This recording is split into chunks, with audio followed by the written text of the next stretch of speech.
নমস্কার বন্ধুরা। তো আজকের প্রশ্ন হচ্ছে IS 456/2000 অনুসারে কংক্রিট কলাম যার ক্রস সেকশনের সর্বনিম্ন মাপ 200 মিলিমিটার অর্থাৎ 8 ইঞ্চি এর থেকে বেশি তার স্টিলের রডের জন্যে সর্বনিম্ন কভার কত হওয়া উচিত।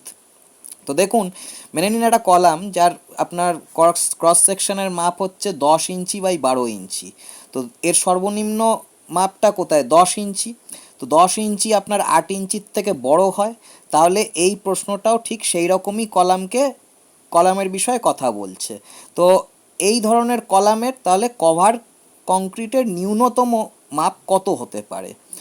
তো এর ন্যূনতম মাপ হতে পারে 40 মিলিমিটার অথবা লম্বা রডের ডায়ামিটার যেটি বেশি। তো এবার একটু আমি বলতে চাই এতে যে 40 মিলিমিটার তখনই হবে যখন যে রডগুলো ইউজ করা হচ্ছে এই কলামের ভেতরে, এই যে 10/12 যে কলাম, তাতে যদি 40 mm নিচের যদি আমরা রড ইউজ করি তাহলে আমাদের কভার হবে 40 মিলিমিটার। কিন্তু যদি 40 মিলিমিটারের বেশির যদি আমরা রড ইউজ করি, যেটা নর্মালি ইউজ করা হয় না, কিন্তু যদি করা হয় তাহলে কিন্তু সেই বারের ডায়ামিটার সমান কিন্তু কভারটা হবে।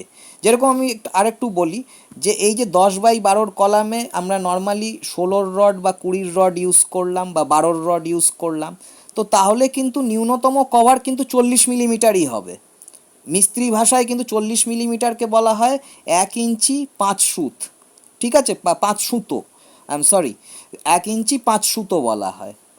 হিন্দিতে যারা মিস্ত্রিরা কথা বলে তারা সুত বলে, ঠিক আছে। কিন্তু যদি মেনে নিন কলামটা অনেক বড় হতো সাইজের, সাপোজ ধরে নিন 2 মিটার বাই 2 মিটার, সেখানে তো অনেক মোটা মোটা রড ইউজ হয়, সেখানে কিন্তু 40 mm বেশির রড যখন ইউজ হবে তখন কিন্তু কভারের ন্যূনতম সাইজ কিন্তু সেই রডের মাপের হিসাবে হবে। যেরকম মেনে নিন 57 mm রড যদি ইউজ হয়, তাহলে কিন্তু কভারের ন্যূনতম ভ্যালু কিন্তু 57 mm হবে।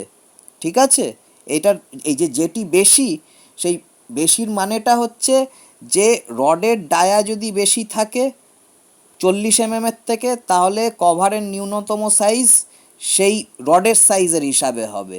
আর যদি রডের সাইজ যদি আপনার 40 mm কম হয়, যেরকম কি 16 mm রড বা 20 mm রড বা 12 mm রড, তাহলে ন্যূনতম কভার কিন্তু 40 মিলিমিটার হবে। ঠিক আছে, যদি এই ভিডিওটা ভালো লেগে থাকে তাহলে প্লিজ আমার চ্যানেলটাকে সাবস্ক্রাইব করবেন। ধন্যবাদ।